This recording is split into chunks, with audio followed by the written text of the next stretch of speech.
Liga Indonesia sekarang sedang diramaikan dengan banyaknya pemain asing yang bergabung klub Liga 1.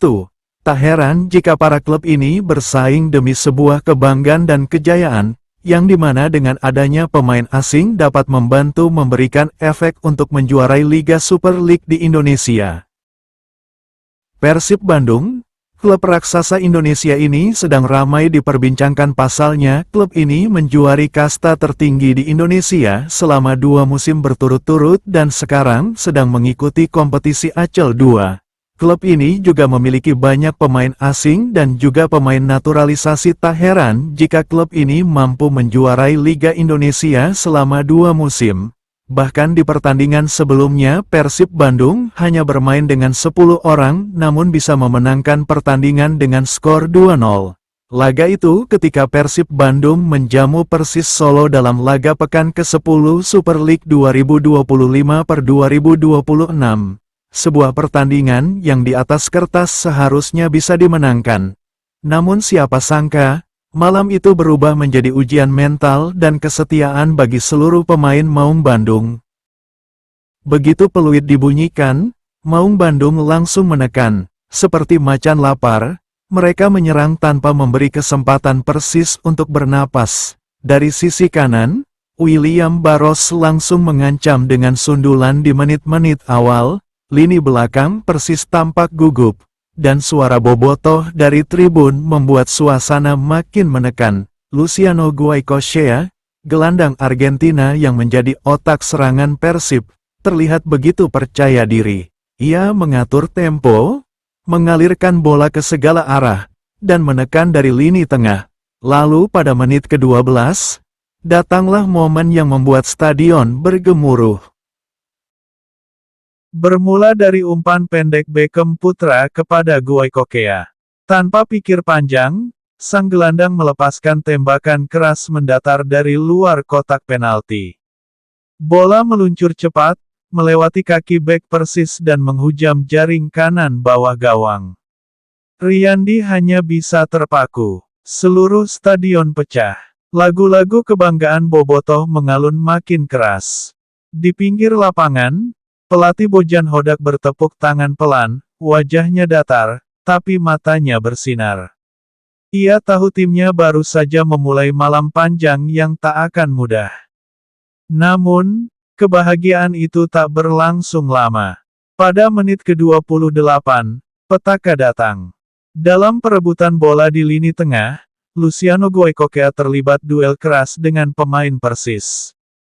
Wasit langsung meniup peluit panjang dan tanpa ragu mengangkat kartu merah. Persib harus melanjutkan laga dengan 10 pemain, dan waktu masih panjang. Bojan Hodak segera bereaksi. Ia memanggil Adam Alis dari bangku cadangan, menepuk pundaknya, dan memberinya instruksi cepat. Adam masuk menggantikan salah satu pemain sayap untuk menambah keseimbangan di lini tengah.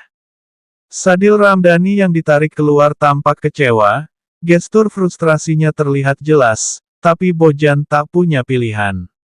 Ia harus berpikir cepat demi menjaga tempo permainan. Persis Solo yang semula kesulitan mulai naik percaya diri.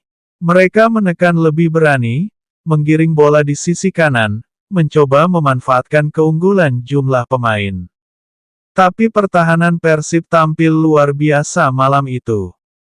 Ramon Tanque 2 kali mendapat peluang emas, termasuk sundulan yang hampir menggandakan keunggulan Persib di menit ke-34. Namun, bola masih meleset tipis di sisi kanan gawang. Menjelang turun minum, drama kembali hadir. Ramon berhasil menanduk bola masuk setelah menerima sepak pojok dari Mark Klok. Stadion kembali bergemuruh, tapi hanya sebentar. Wasit menganulir gol tersebut, handball. Ramon tampak kecewa, sementara Bojan hanya menatap ke tanah, menenangkan diri.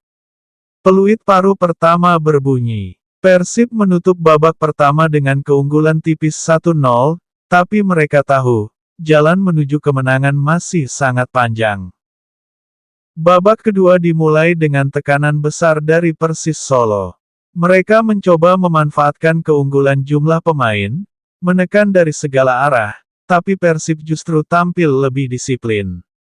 Adam Alis yang baru masuk menjadi motor baru di lini tengah. Ia memutus aliran bola Persis dengan cepat, menjaga keseimbangan permainan, dan memberi ruang bagi Beckham Putra untuk bergerak bebas. Sebuah serangan balik cepat berawal dari intercept Mark Klok di tengah lapangan. Bola diteruskan ke Beckham Putra, yang kemudian mengirim umpan mendatar ke arah William Barros. Barros, yang sejak awal bermain penuh tenaga, tak berpikir lama. Dari jarak hampir 25 meter, ia melepaskan tendangan keras. Bola melengkung deras dan menghujam gawang M. Riyandi tanpa ampun. Stadion GLBA meledak lagi. Ribuan bobotoh berdiri, bernyanyi seolah seluruh lelah minggu itu terbayar lunas. Bojan Hodak tersenyum kali ini, menatap ke arah bench sambil mengepalkan tangan. Bermain dengan 10 orang, tapi 2 gol di depan, ini bukan sekadar taktik, ini soal hati. Pertahanan yang tangguh, mental baja.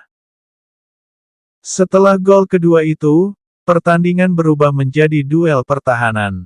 Persis Solo melancarkan serangan demi serangan. Setiap umpan silang dipatahkan, setiap percobaan tembakan diblok. Teja Paku Alam tampil heroik dengan beberapa penyelamatan penting, termasuk satu sepakan jarak jauh yang nyaris mengubah jalannya pertandingan. Persib bertahan bukan hanya dengan kaki, tapi dengan tekad. Mereka saling berteriak memberi semangat, saling dorong ketika salah satu mulai lelah. Dari bangku cadangan, para pemain berdiri, bertepuk tangan, menyalurkan energi dari luar lapangan. Waktu berjalan lambat, dan setiap menit terasa seperti satu bab baru dari perjuangan panjang. Tapi tak ada yang mundur. Tak satu pun.